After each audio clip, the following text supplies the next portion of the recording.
Welcome to all the listeners of Audio Lesson. Today I have brought a very interesting and relevant topic, the war.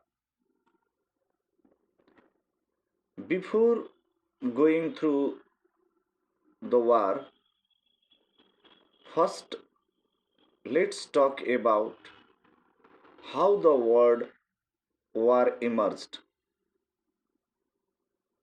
The word war has a long and fascinating linguistic history rooted in ancient languages. The English word war comes from the Old English word were or wire, which has borrowed from Old Northern French or Old Frankish were, which itself came from Proto-Germanic version or wera, meaning confusion, strife or disorder. Interestingly, the original Latin word for war was bellum, which gave rise to related terms like rebel. From rebellis means warring again. Why war and not bellum?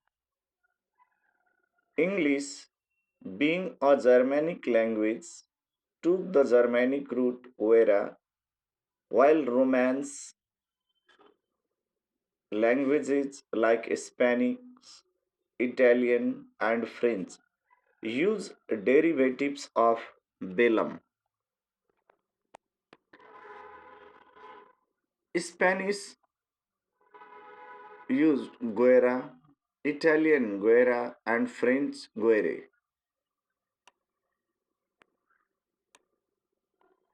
In this way, these Romance language words influenced Middle English as well, but English ultimately retained a more Germanic form war. What war meant originally? The word originally meant disorder or confusion. Over time, it came to mean armed conflict, as war often brings chaos and upheaval. Some of the most famous and impactful books on war are spanning history, literature, strategy, and personal experience.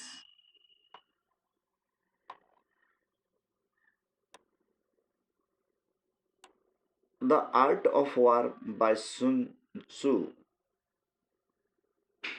ancient Chinese military treatise, 5th century BC, on strategy and tactics, still used in military business and leadership today.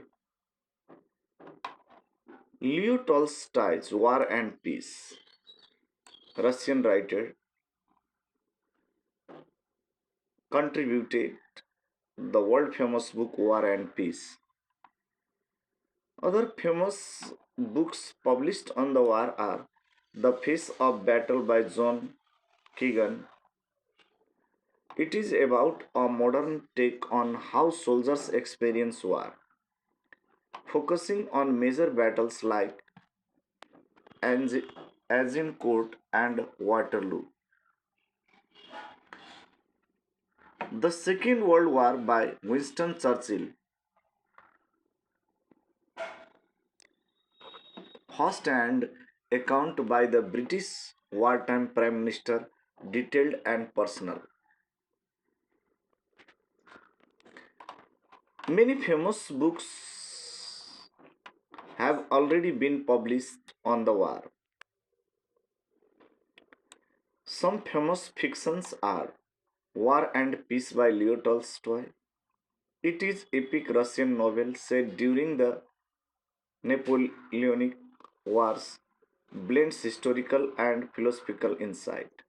Catch 22 by Joseph Heller, satirical World War II novel that critiques bureaucracy and the absurdity of war. Slaughter House 5 by Kurt Vonnegut.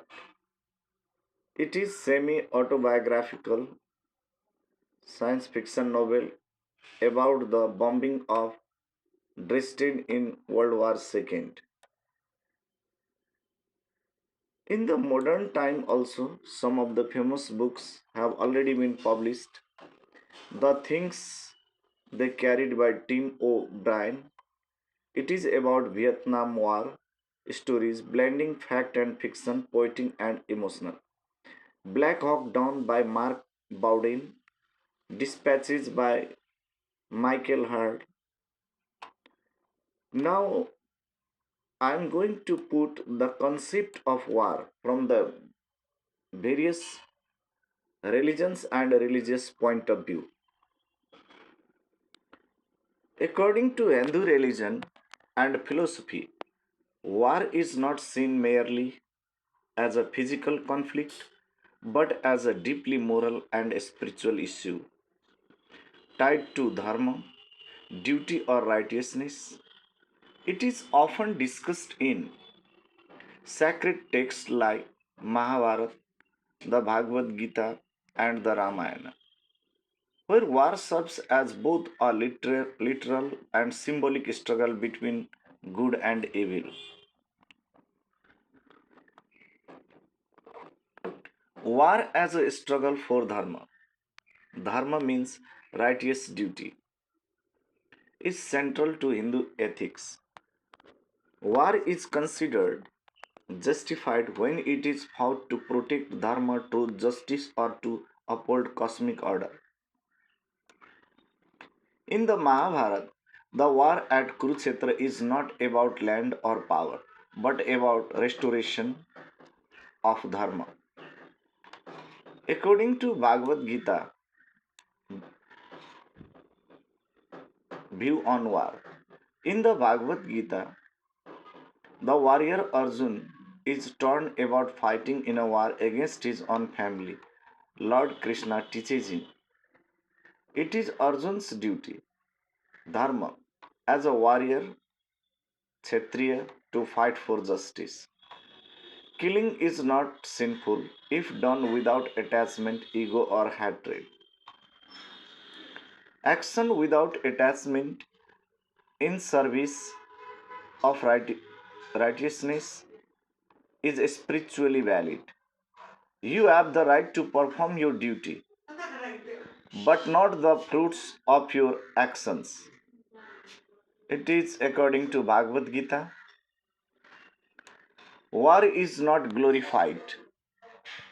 Ahimsa, non, which means non-violence, is a key Hindu value, especially in later philosophies. Jainism, Buddhism, and Gandhi's interpretation of Hinduism.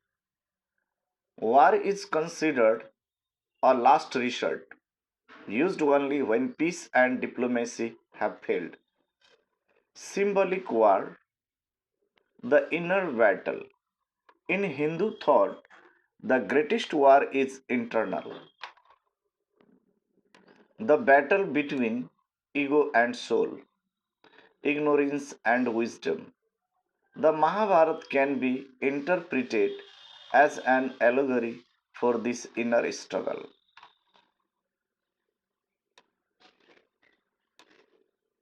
So, in Hinduism, war is not inherently evil or good. It is judged by its intent, purpose, and alignment with Dharma. A just war fought selflessly and with detachment can be a path to spiritual growth and cosmic balance. Now, according to the thought of Christians, in Christianity, the concept of war is a complex issue, often seen through the lens of morality, peace, and teachings of Jesus Christ.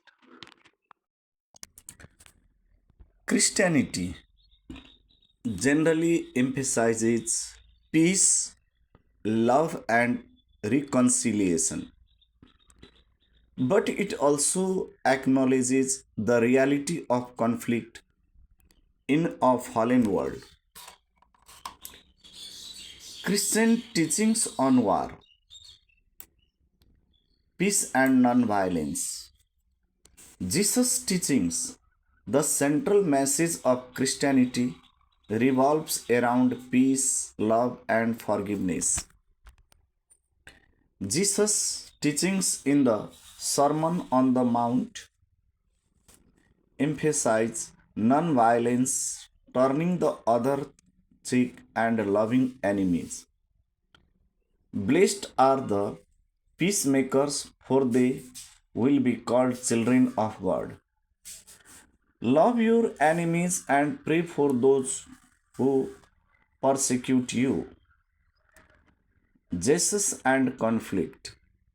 While Jesus did not directly engage in violent resistance against the Roman authorities, he did confront injustice in non-violent ways.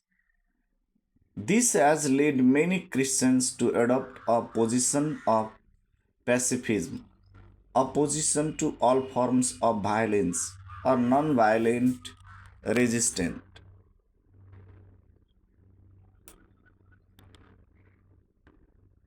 Just war theory.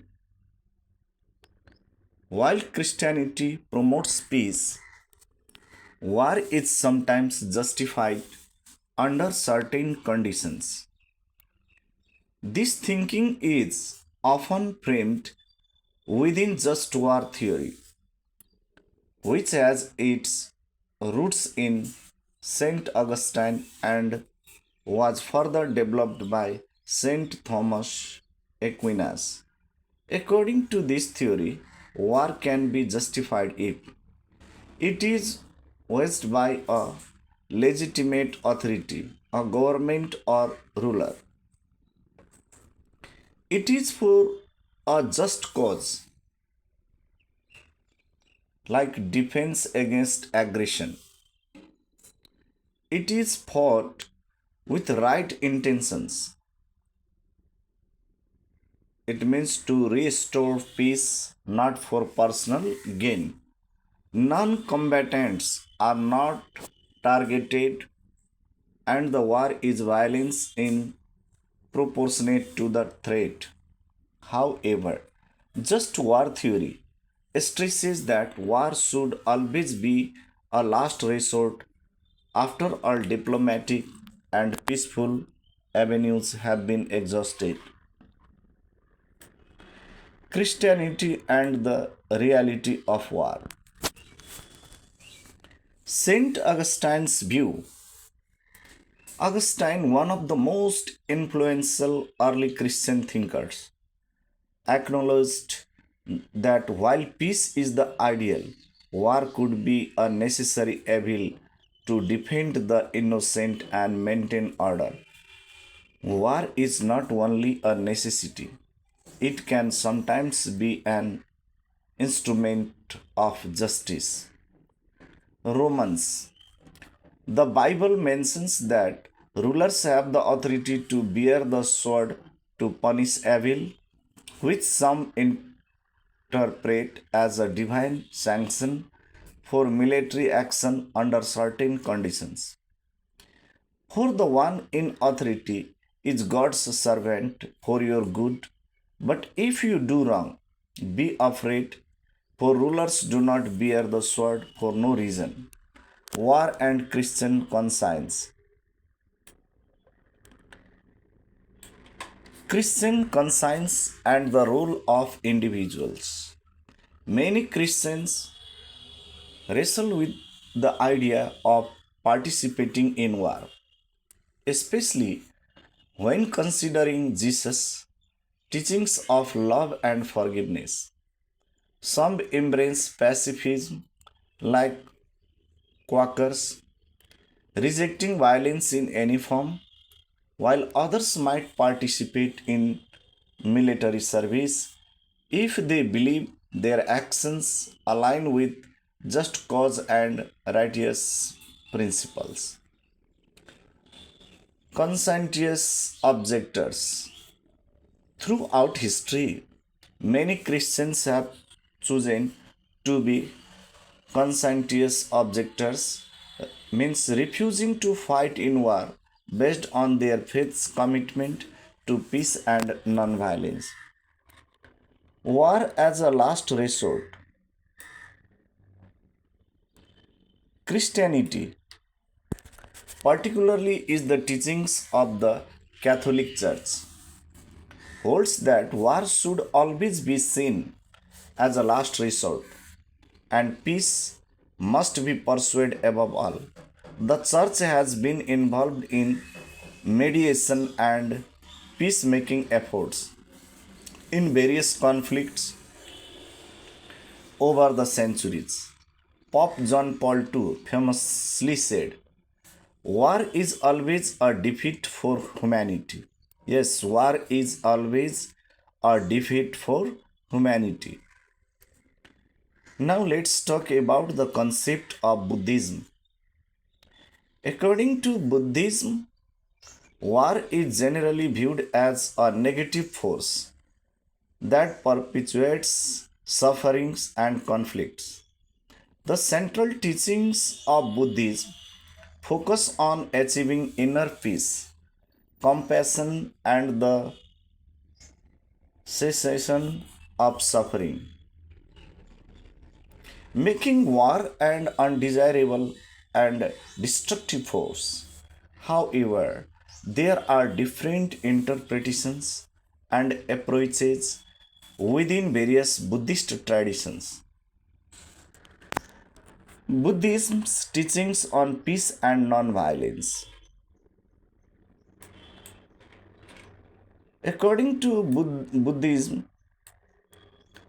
ahimsa, which means non-violence, the core Buddhist principle of ahimsa, which means non-harming or non-violence, is central to the faith.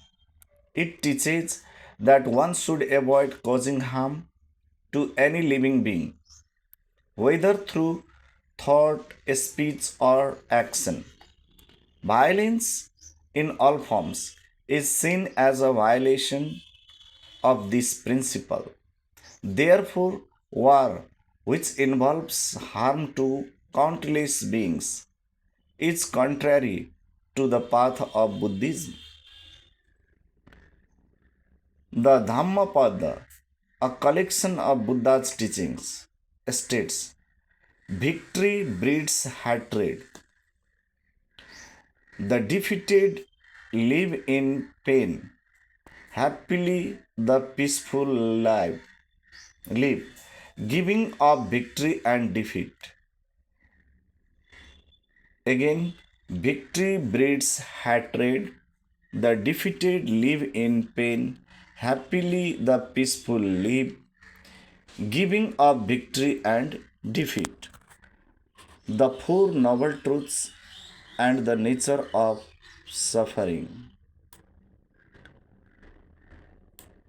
The Four Noble Truths describe the nature of suffering, dukkha, its cause, attachment and desire, its cessation, nirvana, and the path to its cessation, the Eightfold Path. War is seen as a major source of suffering, both for those directly involved, soldiers, civilians, and for society at large. In Buddhism, attachment, greed, and hatred are considered the root cause of conflict. War often arises from these negative emotions, making it an expression of suffering rather than a solution. Buddhist views on war and conflict. The ideal of peace.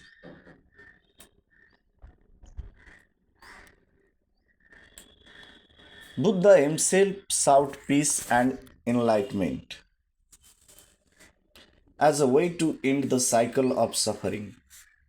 His teachings emphasize inner peace, compassion, and the importance of resolving dispute through dialogue, understanding, and reconciliation rather than through force. In the sutras, the Buddha often spoke of overcoming anger, hatred, and violence with love and compassion, especially in the face of hostility. According to Dhammapada, if one is struck by a stick, if one is struck by a stick, one should not strike back with a stick because this will lead to the accumulation of suffering.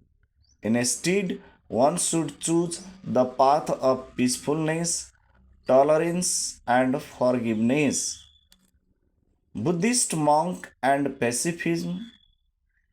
Many Buddhist monks and lay practitioners embrace pacifism, seeing war as incompatible with their spiritual goals. Prominent Buddhist figures such as Thich Nhat Hanh, Vietnamese Zen monk, have advocated for peace and reconciliation during times of war, emphasizing mindfulness and understanding over violence. War in the context of Buddhist history. While the ideal of non-violence is strong in Buddhist teaching, historical exceptions do exist.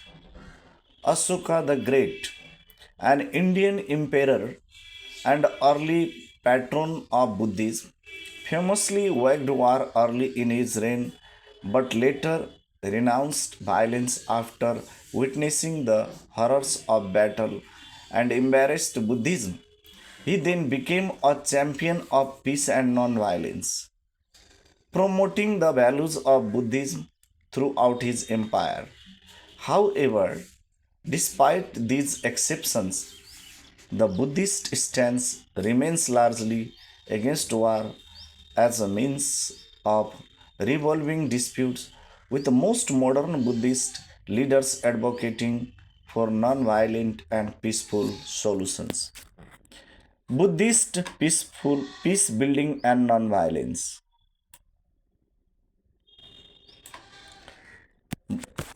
Buddhism's role in modern conflict. Many modern Buddhist leaders are deeply involved in peace building, advocating for non-violence in contemporary conflicts. Dalai Lama.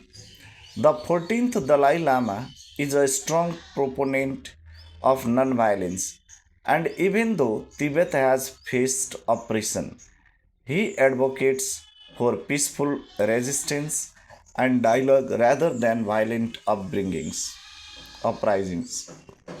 Buddhist Peace Fellowship. This organization works globally to promote social justice and peace using Buddhist teaching and foundation. According to Islam, the concept of war is nuanced and deeply intertwined with the teachings of the Quran, the Hadith, sayings and actions of the Prophet Muhammad, and the principles of justice, mercy, and peace. Islam does not promote war as an ideal or a first choice, but recognizes it as a necessity under certain circumstances, especially for self defense and the protection of faith and justice. To understand the war, first we have to understand Islamic teachings on war. Peace as the deal. Islam itself comes from the Arabic root SLM, which means peace, surrender, and submission to God. The ultimate goal in Islam is peace, inner peace through submission to the will of Allah, God, and societal peace based on justice and fairness. Surah Al Barak Bakra. O you, Surah Al Bakra.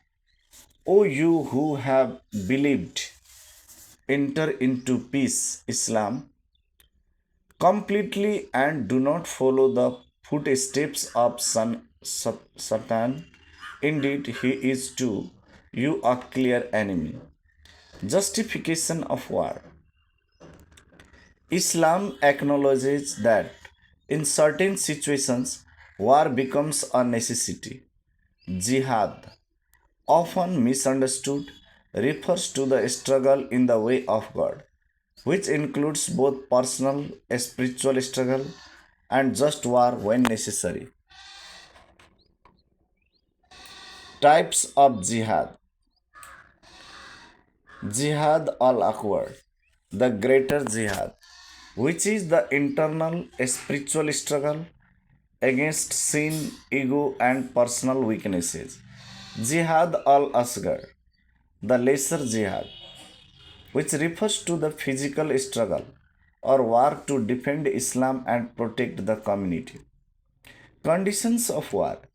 Islam allows war under specific circumstances, but it must adhere to strict guidelines. Self defense. War is allowed in Islam primarily for self defense or to protect the community from aggression.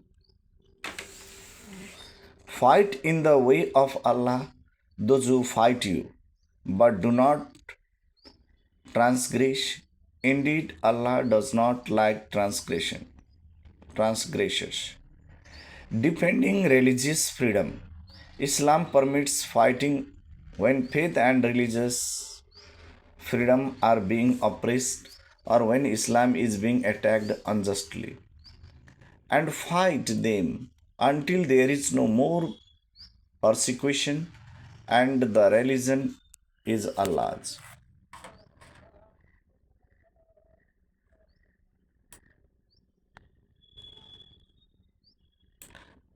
Protection of innocent life. The protection of innocent lives, human rights, and justice is a guiding principle in warfare. And do not kill the soul which Allah has forbidden except by right. Rules of engagement, conduct in war. Islam sets out specific rules regarding the conduct of war to ensure that it does not become a means of indiscriminate violence or oppression. Do not harm non combatants. The Quran and Hadith emphasize that civilians, women, children, and the elderly must not be harmed in war. Fight those who fight you, but do not transgress it. Indeed, Allah does not like transgressors. No destruction of crops, trees, or place of worship. The destruction of property and the environment is forbidden unless it is part of the military objective. Prisoners of war. Captives should be treated with kindness and respect. Ransom or setting them free is encouraged as an act of mercy.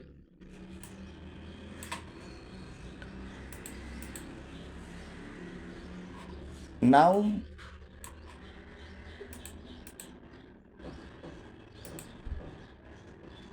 the prohibition of aggression. Islam prohibits aggressive war, starting war without provocation.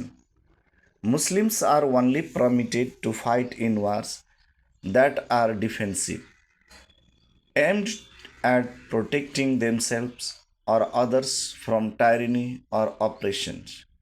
Fight in the Surah Al Baqarah. According to this, fight in the cause of Allah those who fight you, but do not transgressors.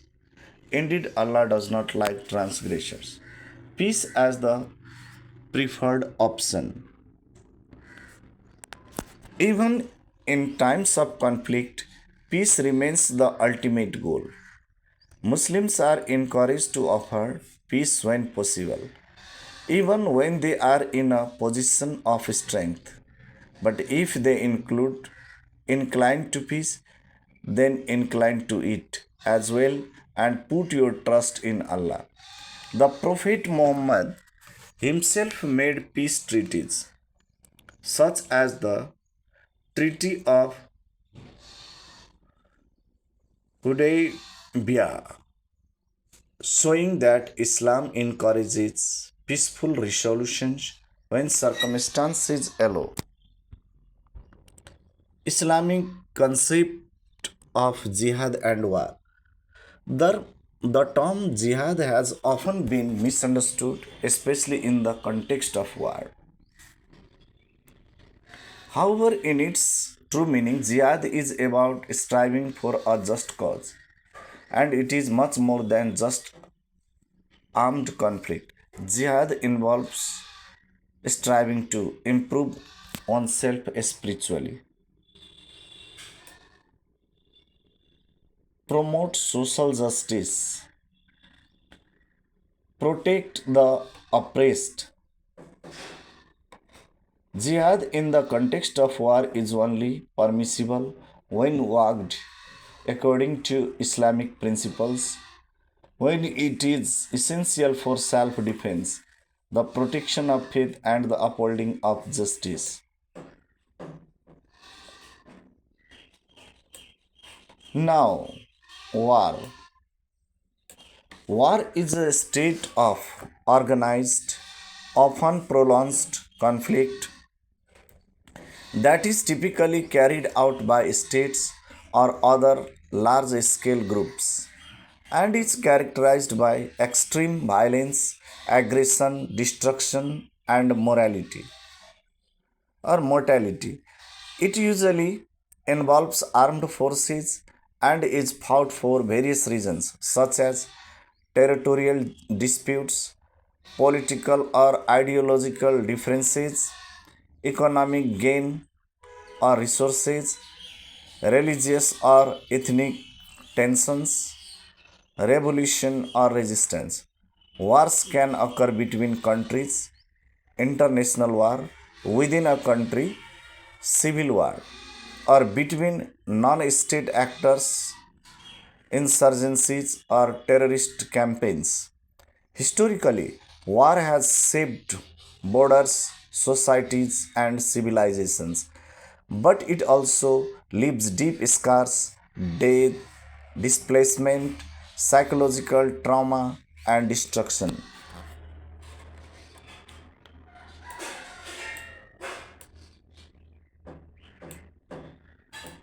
Do not harm non combatants. It means war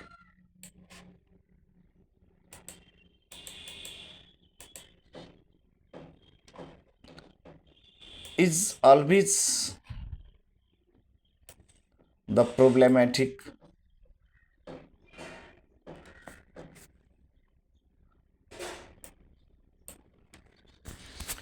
The purpose of war varies depending on the context, but at its core, war is usually used as a means to achieve objectives that are otherwise unattainable through diplomacy, negotiation, or peaceful means. Common purposes of war include territorial expansion, gaining control over land or strategic locations. World War II invasions, ancient conquest. Second is resource acquisition, securing access to valuable resources like oil, minerals, or water.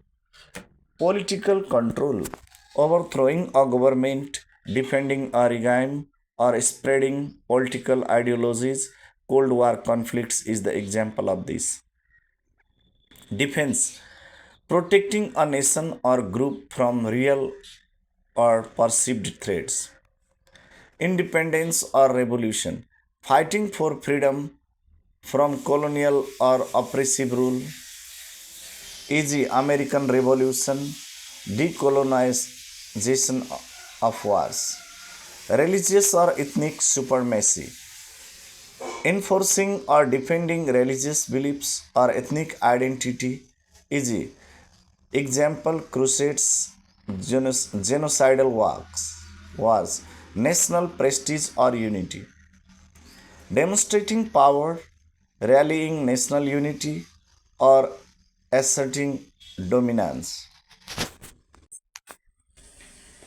While leaders may justify war with ideals like liberation, justice, or defense, the underlying motives often involves power, control, and fear. Nepal, though small in size, has a rich military history shaped by its unique geography, warrior tradition, and strategic position between India and China. Here are some of the most famous wars and conflicts in the history of Nepal. Unification of Nepal. It started in 1743 and continued to 1775 BS and beyond. At that time, the leader was King Prithvinarayan Shah. The purpose of that war was to unify small fragmented kingdoms and principalities into a single nation. Significance. This was the foundation of modern Nepal. Prithvinarayan Shah successfully expanded his kingdom and captured like Kathmandu Valley. Opponents were various small states such as the Malla kingdoms, Kathmandu, Patan, and Bhaktapur. They were the opponents of the unification campaign of Prithvinarayan Shah. Second war, Anglo-Nepal War, which continued from 1814 to 1816. Opponent was the British East India Company. Cause of that war was border disputes and territorial expansion by both the British and Nepal. Outcome of that war, Nepal lost and signed the Sugauli Treaty in 1816, ceding on third of its territory, including Sikkim, Kumaon, Garhwal, and parts of Tarai. Legacy of that war. Although defeated, Nepali soldiers impressed the British, leading to recruitment of Gurkhas into the British Army, a tradition that continues today. Tibetan War, the third war Nepal fought against Tibet in 1792. Opponent was King Dynasty of China. Qing Dynasty of China defending Tibet. Cause Nepalese attempts to exert control over Tibet and enforce trade rights. Outcome of that war, Nepal was defeated and forced to accept China's uh, suzerainty over Tibet, leading to regular tribute mission to the Qin court in Beijing. Nepalese Civil War continued from 1996 to 2006 BS, also known as Maoist Insurgency of People War. Parties uh, Communist Party of Nepal Maoists versus Government of Nepal. Cause Maoists sought to overthrow the monarchy and established a communist republic. Outcome: over 17,000 Nepalese civilians were killed. The war ended with a peace agreement in 2006 AD, leading to the abolition of the monarchy in 2008 AD, and Nepal became a federal democratic republic. So, this war continued from 1996 AD to 2006 AD.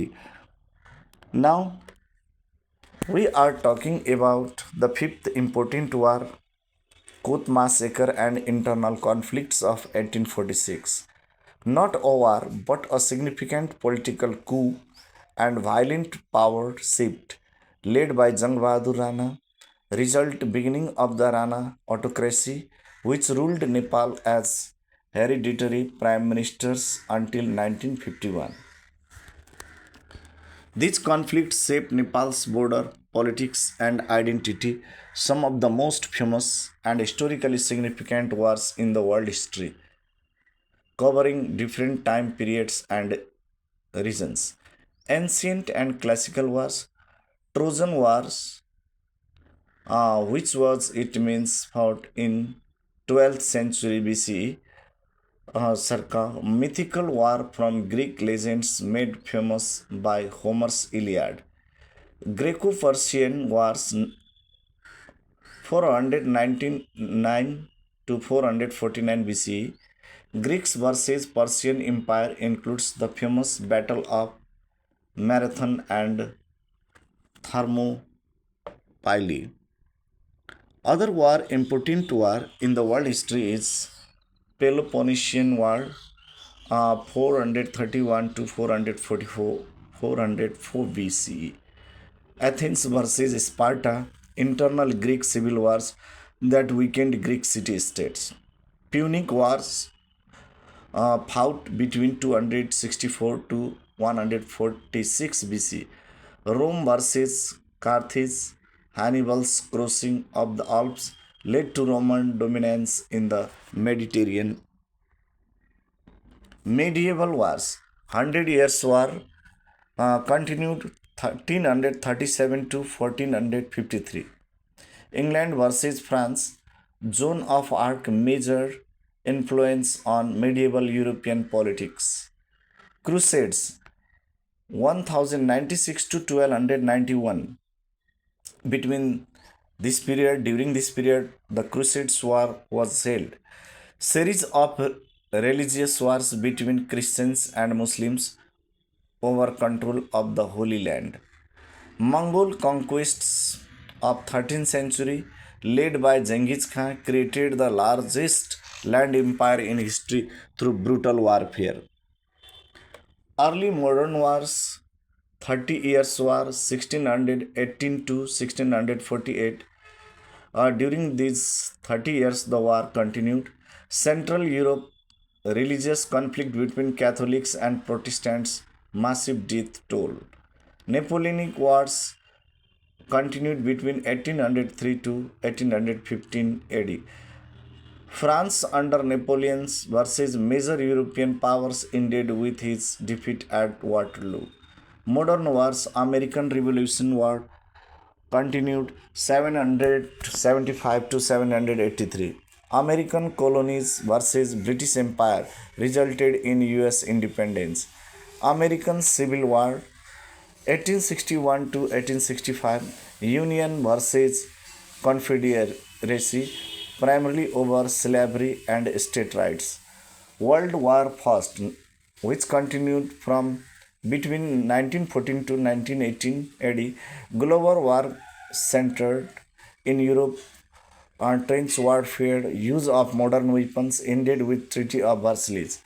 World War II fought between 1939 AD to 1945 AD, deadliest conflict in history, Allies versus Axis powers, Nazi Germany, Japan, Italy ended with the defeat of Hitler and dropping of atomic bombs. Contemporary conflicts, Vietnam War 1955 to 1975. During these years, Vietnam War was fought. North Vietnam Communist versus South Vietnam US blocked. Major Cold War conflict, Korean War which was fought between 1950 to 1953. During this war, North Korea with China, USSR versus South Korea with UN and US resulted in a divided Korea. Gulf War 1992-1991. Iraq's invasion of Kuwait, US led coalition pushed Iraqi forces out. Iraq War fought between 2003 to 2011. US led invasion to remove Saddam Hussein. Long period of instability followed. Russian Ukraine war ongoing since 2014, full scale invasion in 2022, and still it is going on. There is no result of this war up to now. Ongoing war with major global geopolitical and humanitarian implications, causes and effects of war. War is complex and often caused by a mixed political, economic, social, and psychological factors. Its effects can be devastating and long lasting, affecting every level of society. Causes of war. There are various causes of war. Causes of war. Political causes. Power struggles between nations or groups. Territorial disputes. India Pakistan over Kashmir. Nationalism or independence movements. American Revolution.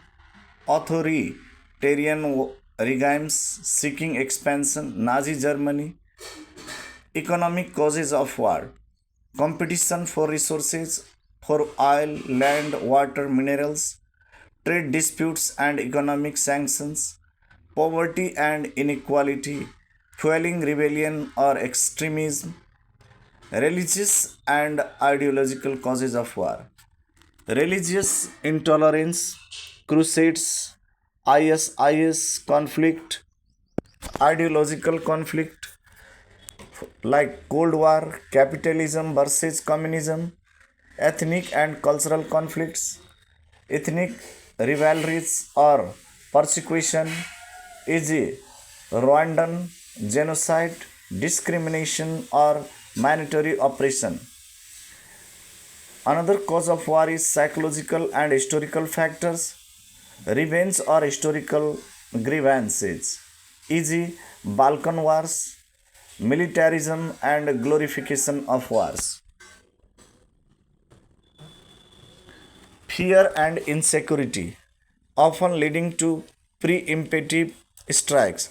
Effects of war, mass human loss, massive death tolls, civilians and soldiers, physical and mental trauma, PTSD, economic destruction, infrastructure collapse, roads, schools, and hospitals, collapse of trade and industries, long term poverty, and underdevelopment, political consequences, regime changes or collapses, rise of dictatorships or failed states, redrawing of borders often leading to further conflict, social disruption, mass displacement and refugees, breakdown of families and communities, rise in crime and lawlessness, environmental damage, destruction of ecosystems, bombs, chemicals,